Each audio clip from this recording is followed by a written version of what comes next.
Ай нұрымен кішкентай қоян. Ертеде тыныш орманның шетінде бір кішкентай қоян өмір сүріпті. Күндіз ол гүлдермен ойнап көбелектерді қуалайды екен. Ал кеш түскенде айды күтіп отырады.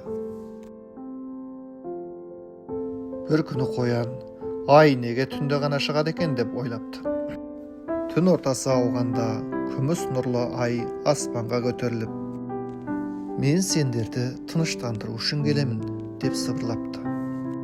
Ұйықтаған кезде жүректерің демалсын деп жарық шашамын.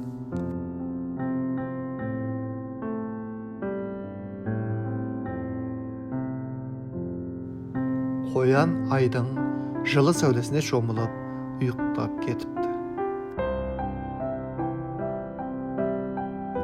Ол түсінде жасыл шалғында секіріп, анасының жанында ойнап жүр екен. Таң атқанда қоян сергек оянып, жақсы түс көрдім деп қуаныпты. Содан бері ол әр кеш сайын ай, рахмет саған деп сыбырлап, тәтті ұйқыға кетеді екен.